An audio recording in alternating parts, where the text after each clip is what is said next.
not as far as Independence, like around Mount Elmer way, sort of, around that way. I grew up out there on 7 acres.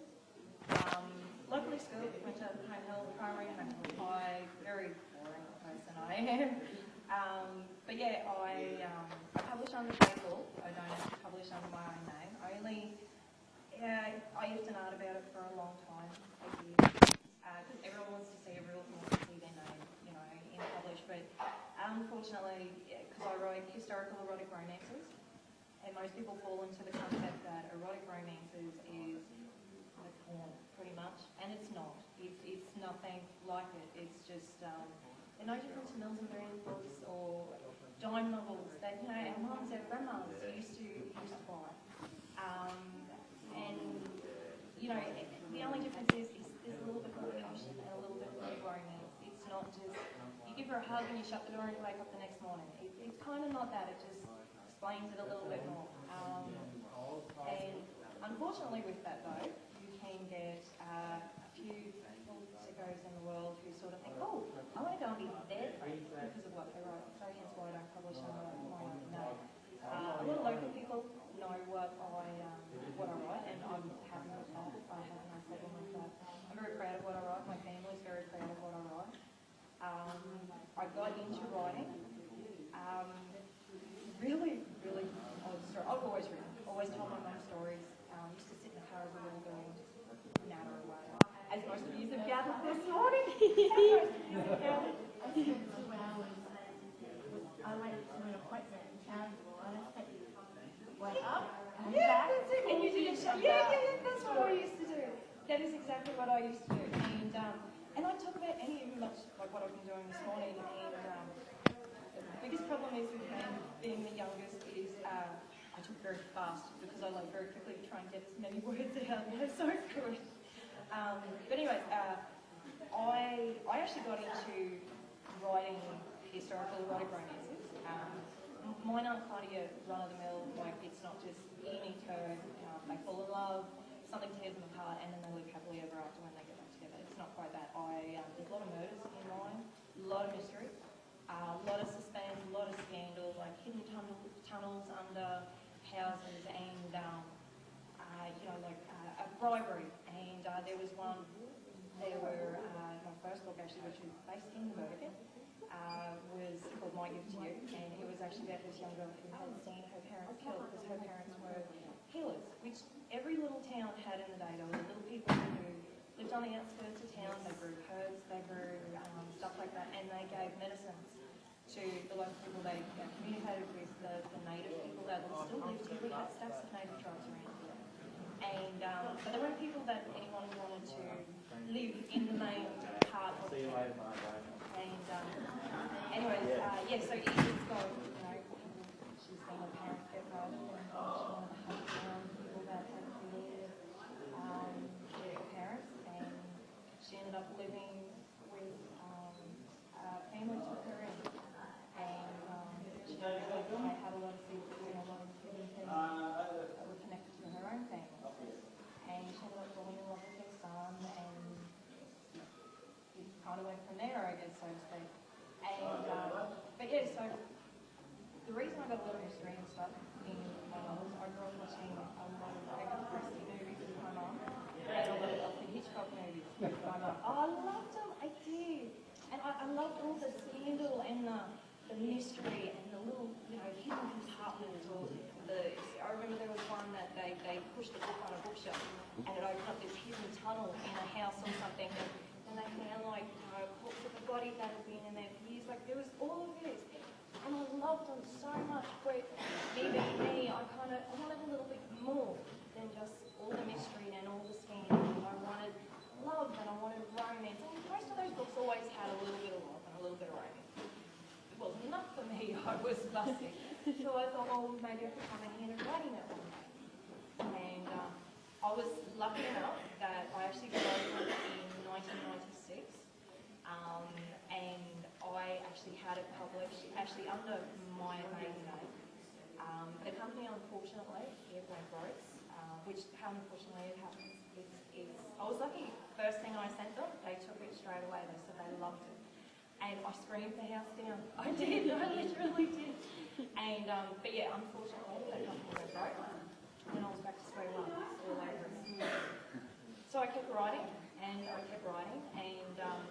I ended up contracted with another company, an American company. Unfortunately, I've never been able to get published in Australia yet. They are international companies, but being ebooks, I'm lucky that it goes worldwide, really. And and so I sent it to them. But unfortunately, it was a family business, and they had a family too. And their company went bust. So again, I was back to square one. And in the meantime, in between all of that, I went through a very, very messy separation and a very horrible divorce. And I was lucky enough, and I was ready to give up on my writing, I really was. And then I was lucky enough to meet my husband.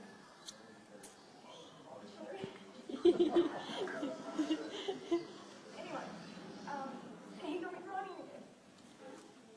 Sorry.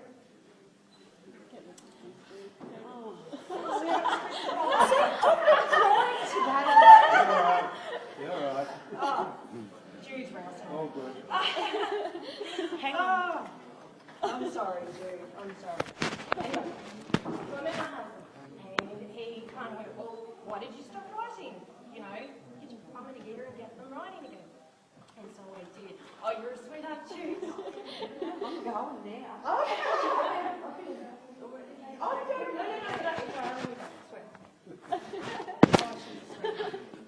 Oh, good thing I grew up knowing her. Oh, I'm sorry, she's rousing on me. Anyways, so Clint was a sweetheart, and he's gone, well, what are all these books about? So I started telling him about them all, and he's like, that's wonderful. You know, he put programs on my computer, and he's like, you know, try this, because they're ebooks, obviously. I need to send them in a certain format and stuff like that. And he said, try publishing, and I went, well, yeah, I've tried twice. Like, seriously, it's a little bit, you can only get kicked so many times before you don't really want to do it again. And he said, just give it one more go. What the hell? And I picked a 15-year-old publishing company. They were they're called Red Sage Publishing. They are in Florida, in America. And they were actually the starting of erotic romances, historical or modern, or they do any range of erotic, and they do any type. They go right from what the class is one, which is very sweet romances, which is probably what our grandmothers used to read back in the day, right through to something that I wouldn't even mention in a book. And they left it up straight away. They said, yep, no worries. And I've sent them 4 scripts so far, and they've taken every single one. And I've got a 5th one being written at the moment, and I'm actually not going to send them to Red Sage. I'm actually going to try them through Avon Romance, because Avon does books as well as ebooks. And the first one, like I said, was set in Bergen. The second one was set in Ravenswood. It actually only just got released a couple of months ago. The third one is set in Serena, and sort of ranges from Serena to Proserpine in that area. The fourth one is in Bowen. It's actually the cattle station in Bowen. And the one I'm writing at the moment is set in Brandon. And most people think it's really funny. They do, because they're like, but it's historical. What history does the Vatican have? But, I did a lot of research through, the internet's a wonderful device, it really is. And we had people living in Brandon in 1850, in 1860. We had mills being built. We had people coming up from Mackay wanting to build sugar mills and bring stuff like that up here. But it's sort of wonderful. It's a lovely place. And, you learn so much about Aboriginal medicines, which I've put in all of my books. There's a little bit of Aboriginal medicine in every one, which my husband has to remind me most of the time of the names of them, because I know how to spell them, but I can't pronounce them. Right? And I must admit, I can't thank any local Aboriginal people for that. I apologise for that. I wish I could. But I was a bugger for watching the Bush Tucker, and I don't know if anyone's ever heard of him, Les Higgins. And I grew up watching him. He's fantastic. The medicines he tells you about. And he never came through here, but he was from Townsville. So the things he knows relate to our town.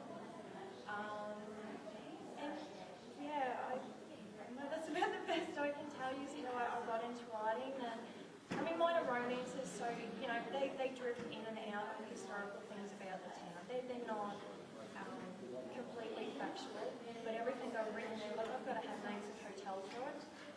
to have names of, because there's always going to be a reader somewhere that goes, sorry, but that's the wrong name for that hotel, that didn't exist back in that day.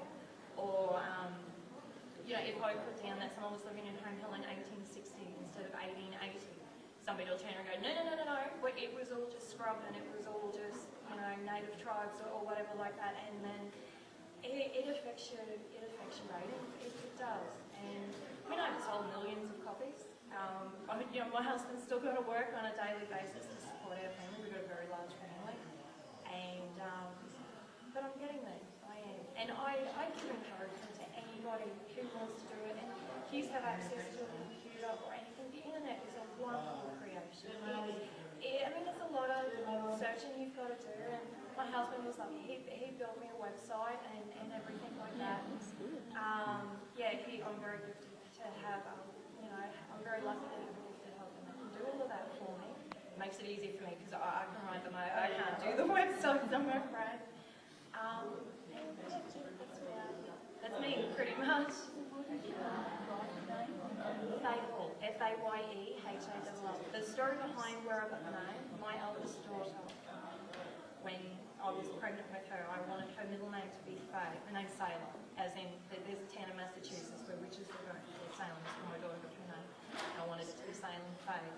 Faye is a Celtic name for fairies. And the marriage I was in at the time, it did prove a good name apparently to have. But I always kept it there because I thought it might make a good name for a character in a book. Ended up being a character for me instead. And Hall came from, well, it's short for Hella because that was my maiden name. So I didn't get to publish under my maiden name, but yeah. And I don't know, maybe my husband reckons that I'm a good enough writer that I may be able to, you know, just keep writing. And I love murder mysteries because that's what's in all my romance books as well. So I know you might see a Lisa Jane Poley one day writing murder mysteries and stuff. Anybody got any questions? So how do you do your publicity and that sort of stuff? I'm actually quite lucky. My publisher does handle a lot of it. They go through, because they're an American publisher, they go through a lot of the international lines and they cover a lot of that for me. But they did teach me that as many, they call them blog sites, I don't know how many people are familiar with blog sites, they're just little websites and people put whatever they want on it, pretty much. They can put about books, cooking, whatever. And I send out a lot of requests to a lot of people like that to sort of just go, look, I'm a new author, will you just put like a little spotlight thing on your thing with the cover of my book, a little bit about me, do an interview even, anything like that. And I've been lucky that I've had like 50 more sites, put up covers for my books and stuff like that. So yeah. I've done a fair few internet interviews, which is a lot easier than doing this on months because I can stand in front of people.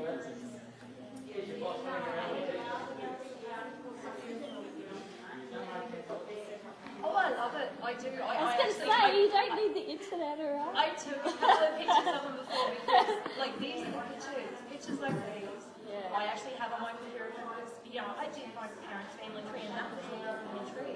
Why did my grandparents, my great-grandparents, want to move to this little town that I grew up thinking was just a tiny little town that you know, air because over Home Hill because over air. That was what I grew up thinking. And then I did my family tree and realised that it wasn't that. It started off as this brilliant, beautiful town, and you know, these were people coming from the other side of the world wanting to make a new life in this country. And in little bit, why pick Home Hill? Like, you know, you get teenagers nowadays. Why pick Home Hill? There's nothing in Home Hill it used to be. It used to have one of the grandest, and we were one of the most progressive towns in the time. You know, we started sugarcane. I mean, they made a lot of Starbucks, they did. They tried to do wheat and serious pie, which grow wheat up here, but they didn't yet. They didn't know. And they had to learn. And, you know, to me, that's fascinating. You know, all these people, this is what we all came from. And whether we like living in this town, we don't need to be proud of it. I mean, I'm proud of coming from here, I really am. And yeah, that's why I chose the book. You know, I want people, I don't actually understand before, I want people overseas to kind of, most people overseas don't know go to Canada. And if they do, I was saying before, if they do think you've got a picnic room in their backyard, and I have corks around it. And I I was lucky enough to meet a young girl from Texas who done an interview for me. She said that's okay. Most people think she lives on a ranch and has a horrid accent, but she doesn't. And it's kind of well, it's nice for people to think about us as something other than just two humans that we put over a bridge. Germany, grandparents have travelled from Germany, Scotland, Ireland, and the English border near Wales. And they've settled in Charterstairs to start with, and Salline. There's actually Hella still buried in the graveyard out at Salline. And then they chose to move from there. They bought a heap of cane farms upriver here. And my great-grandfather was actually one of the members of the first council of Burtonshire. So, yes, I do. Yes, I do. Some of my books obviously all stem, like there's a mention of England in there somewhere, because where we all came from, we didn't all